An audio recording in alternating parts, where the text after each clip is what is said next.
Hello friends, आज हम आप लोगों के लिए लेकर आए हैं क्लास 11th का चैप्टर 1 और पार्ट नंबर 4। आज हम आप लोगों को पढ़ाने वाले हैं जीवधारियों का 8वां लक्षण, जिसको गति बोलते हैं, मोमेंट गति बोलते हैं। तो इसी के विषय में आज हमको पढ़ना है।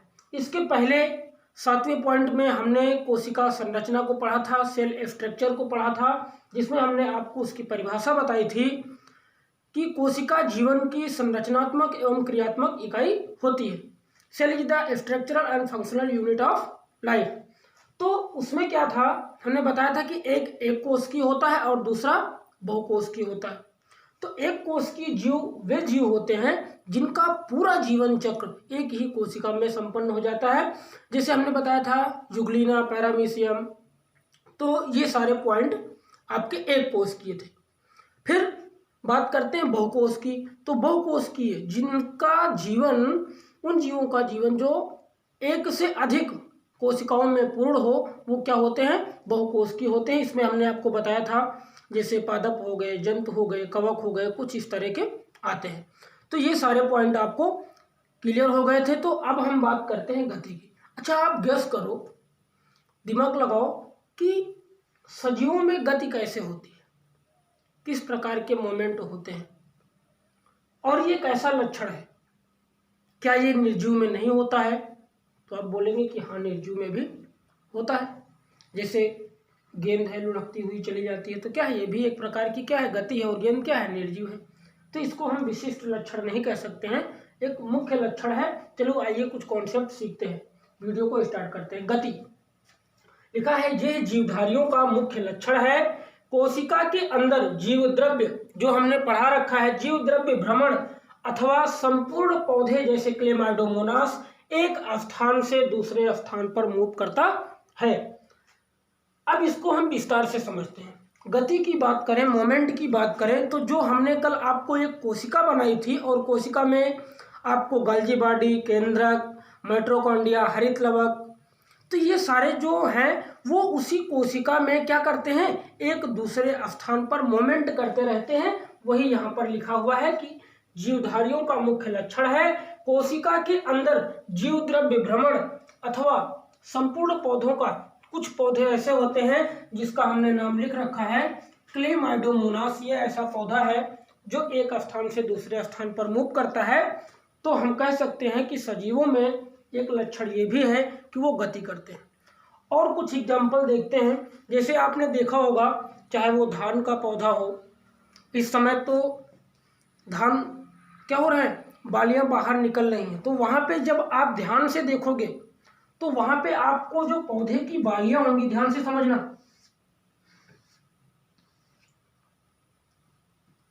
मान लीजिए ये इस तरह से, या गेहूं की बालियां मान लीजिए। तो यहां पर क्या होता है, सफेद सफेद हल्के हल्के कण होते हैं जिनको हम बोलते हैं पराग कण। क्या बोलते हैं, पराग कण बोलते हैं।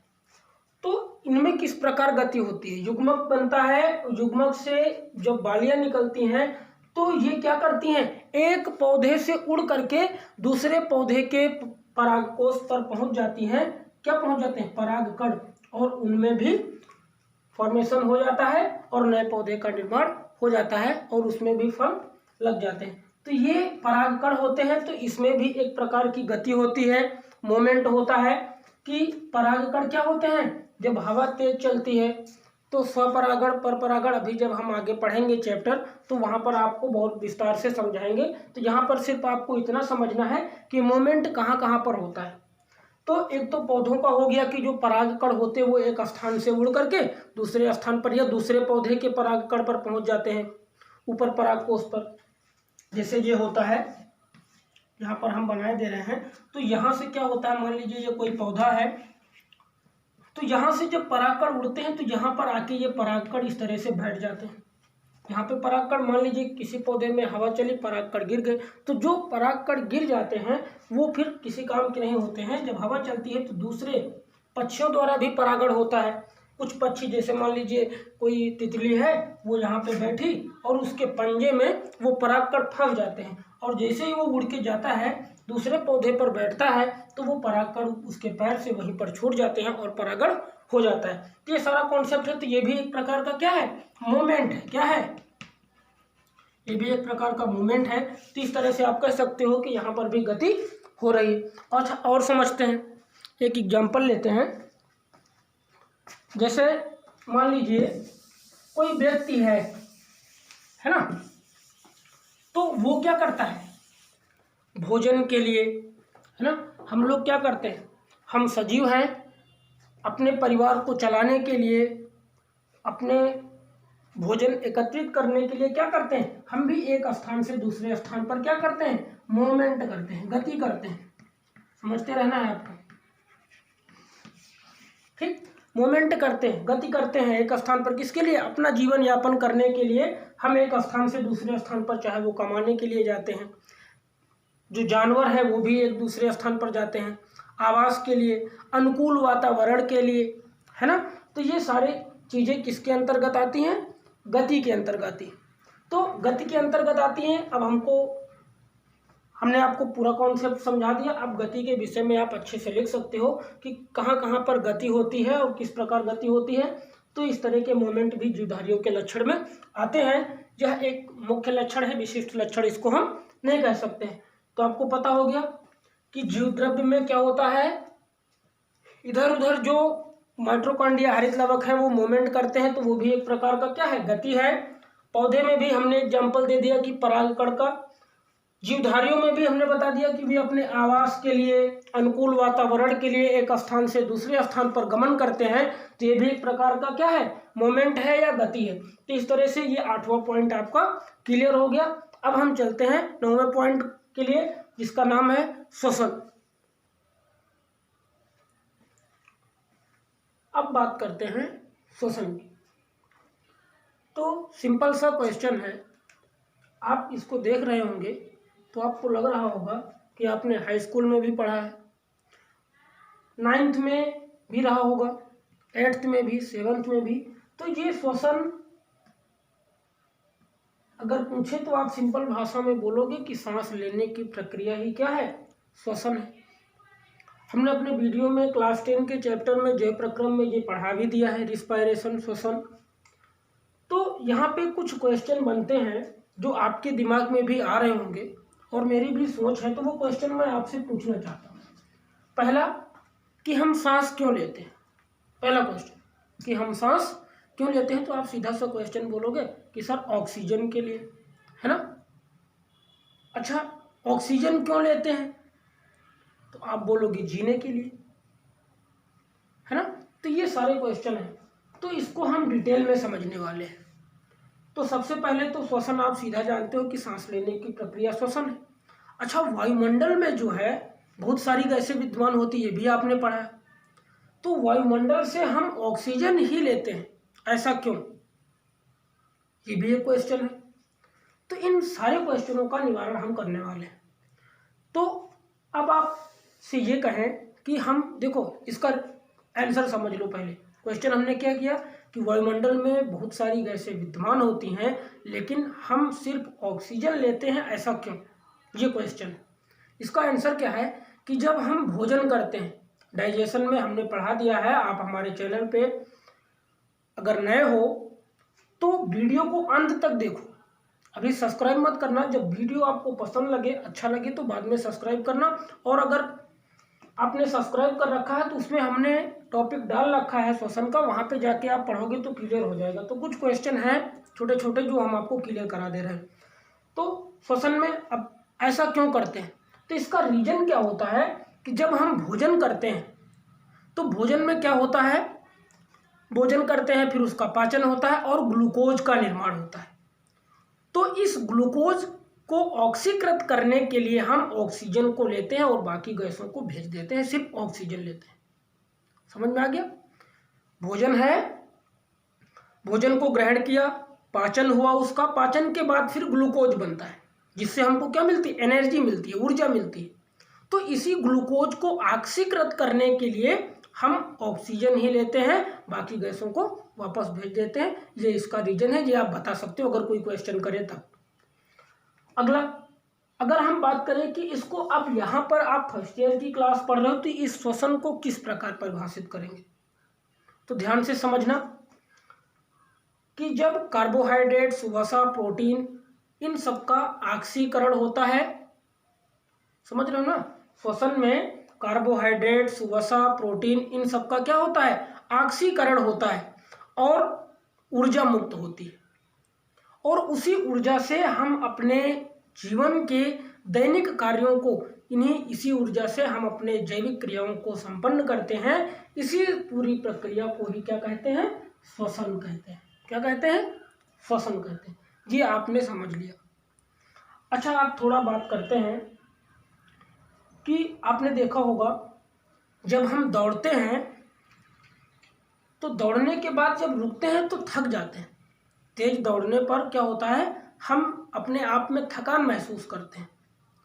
इसका कारण क्या है, तो इसका रीजन ये है कि जब हम दौड़ते हैं तो हमें एनर्जी ज़्यादा चाहिए होती है, ऊर्जा की आवश्यकता ज़्यादा होती है और उतनी मात्रा में हमको ऑक्सीजन नहीं मिल पाती है।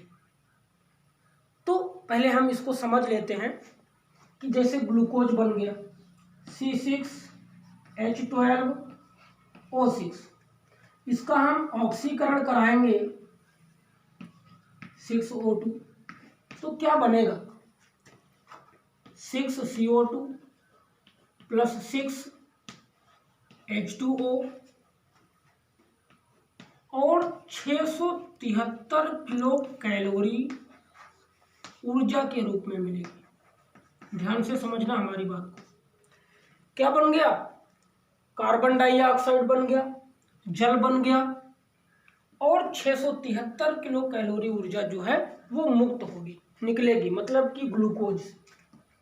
इसका क्या हुआ, हमने ऑक्सीकरण करा दिया और ऑक्सीकरण के बाद देखो संतुलित है, 6 कार्बन है, 6 कार्बन है, ऑक्सीजन 12 है, तो ऑक्सीजन 6 ये और 6 दूनी 12 ये हो गया। फिर हाइड्रोजन 12, ऑक्सीजन 6, ऑक्सीजन 6, संतुलित है। इसका मतलब कि हमारी रिएक्शन जो है वो बिल्कुल राइट है, सही है। तो ये हो गया। तो यहाँ पर आपने देखा कि ऑक्सीकरण हुआ, ऑक्सीकरण के बाद तो ये मायने रखती है। तो हमने क्या बताया, जब हम तेज दौड़ते हैं, जब तेज दौड़ते हैं तो हमें एनर्जी की आवश्यकता ज़्यादा होती है और इतनी एनर्जी हमको दौड़ते समय नहीं मिल पाती है, ऑक्सीजन उतनी मात्रा में नहीं मिल पाती है, इसीलिए जब हम दौड़ते हैं तो हमको थकान महसूस होती है। तो ये हो गया श्वसन में, इसका ऑक्सीकरण हो गया। फिर उसके बाद हमने आपका नोट्स बना रखा है, उससे आपको समझा देते हैं कि किस तरह होगा।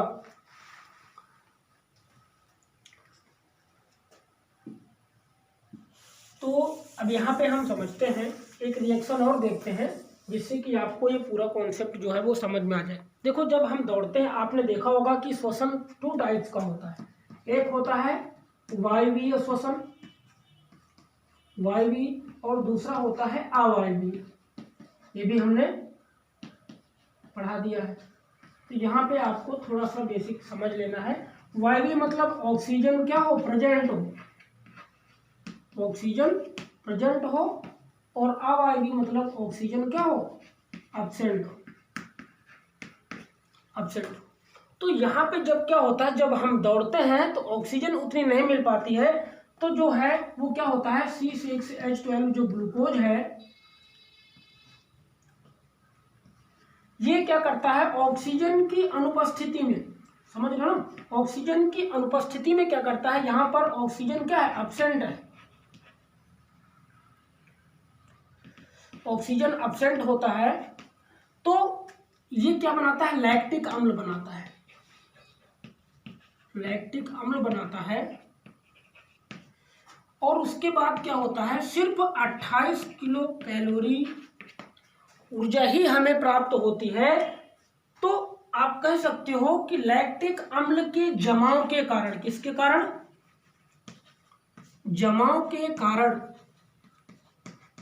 हमें थकान महसूस होती है। बहुत अच्छा पॉइंट है, आपको समझ लेना है कि जब हम दौड़ते हैं, तेजी के साथ दौड़ते हैं, तो थकान क्यों महसूस होती है दौड़ने के बाद। तो कारण यही होता है कि हमें जितनी मात्रा, जैसे देखो एक पॉइंट और, जैसे 673 कैलोरी ऊर्जा मिलती है तो सिर्फ 40% ही हम एटीपी के रूप में यूज करते हैं, एडिनोसिन ट्राइफॉस्फेट, और जो 60% होता है वो ऊर्जा मुक्त हो जाती है पसीने के रूप में, ऐसे भी। तो ये हो गया 40% हम यूज करते हैं। तो ये आपको समझ में आ गया कि जब हम दौड़ते हैं तो क्यों थक जाते हैं। तो इसका रीजन सीधा सा होता है कि ग्लूकोज ऑक्सीजन की एब्सेंट में या अनुपस्थिति में लैक्टिक अम्ल बनाता है, और इस लैक्टिक अम्ल, देखा होगा जब हम दौड़ते हैं तो हमारे जो पैर होते हैं वो भर आते हैं, सूजन सी महसूस होती है। तो इसका कारण यही है क्योंकि लैक्टिक अम्ल का जमाव हो जाता है और सिर्फ 28 किलो कैलोरी ऊर्जा ही मिलती है, इसलिए हमें थकान महसूस होती है। आगे कुछ पॉइंट और समझते हैं। वायवीय और अवायवीय, ऑक्सीजन की उपस्थिति में जब श्वसन होता है तो वायवीय श्वसन होता है, और जब ऑक्सीजन की अनुपस्थिति में श्वसन होता है तो वो अवायवीय होता है। परिभाषा हमने आपको बता ही दी है श्वसन की, कि जब कार्बोहाइड्रेट्स, प्रोटीन, वसा का ऑक्सीकरण होता है तो ऊर्जा मुक्त होती है, और इसी ऊर्जा से हम अपने दैनिक जीवन की क्रियाओं को, सभी जैविक क्रियाओं को संपन्न करते हैं। इस पूरी प्रक्रिया को ही क्या कहते हैं, श्वसन कहते हैं। तो ये आपको समझ में आ गया होगा।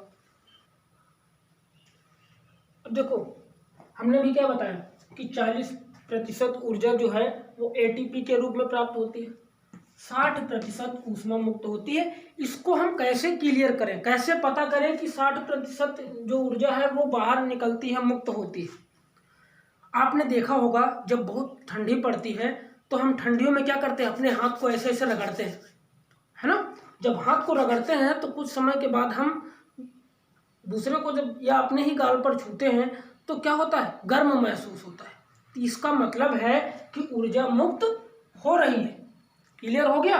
हाथ जब रगड़ते हैं या नाखून रगड़ते हैं तो क्या होता है, गर्माहट महसूस होती है, ठंडी कम होती है। मतलब कि ठंडा से क्या होता है, गर्म महसूस होता है। इसका मतलब कि ऊर्जा जो है, ऊष्मा जो है वो निकल रही है। समझ रहे हो ना। तो ये हो गया। अच्छा एक चीज और समझ लेते हैं। एक होता है अपचयी, इसी में श्वसन में एक अपचयी होता है, अपचयी, और दूसरा उपचयी। इसको बोलते हैं कैटाबोलिक रिएक्शन और इसको एनाबोलिक। तो कैटाबोलिक रिएक्शंस क्या होती हैं, जिसमें ऊर्जा मुक्त होती है। समझ रहे हो ना। अपचयी अपक्रिया जिसमें ऊर्जा क्या हो, मुक्त हो, इस प्रकार की क्रिया अपचयी क्रिया कहलाती है, जिसमें ऊर्जा मुक्त हो। ऑक्सीजन की प्रेजेंस में ये क्रिया होती है। उपचयी जिसमें ऊर्जा क्या हो, अवशोषित हो, ये अपचयी क्रिया होती है। समझ में आ रहा है। ये क्या होता है, ये ऑक्सीजन की एब्सेंट में होती है। इतने सारे पॉइंट जो है वो आपको इस क्वेश्चन में लिख देना है, तो ये भी आपका पॉइंट क्लियर हो जाएगा। बाद में 2 पॉइंट आपके बचे हैं। एक है पोषण, न्यूट्रिशन, इसको भी हम हल्के से समझ लेते हैं थोड़ा सा, और उसके बाद फिर बढ़ते हैं उत्सर्जन की तरफ, और ये लक्षण जो है वो आज आपके खत्म हो जाएंगे। तो इतना आपके समझ में आ गया होगा कि अब बात करते हैं 10वां पॉइंट है पोषण। आप छोटी क्लासों से पढ़ते चले आ रहे हो कि पोषण क्या है, न्यूट्रिशन क्या है, तो इसको हम ज़्यादा विस्तार में नहीं, पॉइंट के रूप में समझेंगे। तो पोषण आप कह सकते हो कि भोजन को ग्रहण करना ही क्या है, पोषण है। भोजन को ग्रहण करना ही क्या है, पोषण है। भोजन को ग्रहण करना, बस हल्के से समझ लो। भोजन को, अब ये तो आपको पता ही है कि हम भोजन में किस रूप में ग्रहण करते हैं, कार्बोहाइड्रेट्स, प्रोटीन, वसा, इस रूप में हम भोजन को ग्रहण करते हैं, और उनका पाचन होता है, अवशोषण होता है, और ग्लूकोज का निर्माण होता है, जिससे हमें एनर्जी मिलती है। इसीलिए हम पोषण भोजन करते हैं। ये हो गया, भोजन को ग्रहण करना ही पोषण। अब आपको पता है कि पोषण 2 प्रकार का होता है। एक होता है स्वपोषी, एक होता है स्वपोषी, और दूसरा होता है परपोषी। पर का मतलब समझ रहे हो। पर का मतलब हो गया दूसरे पर, जो ये क्या होते हैं, सेल्फ डिपेंड होते हैं, अपने पर, आश्रित होते हैं। पर का मतलब दूसरे पर, किस पर, किस पर, ये समझ लो। तो वे पौधे जो अपना भोजन स्वयं बनाते हैं स्वपोषी। तो ये पौधों में क्या होते हैं, प्रकाश संश्लेषण के द्वारा। कैसे बनाते हैं, फोटोसिंथेसिस, प्रकाश संश्लेषण के द्वारा अपना भोजन बनाते हैं।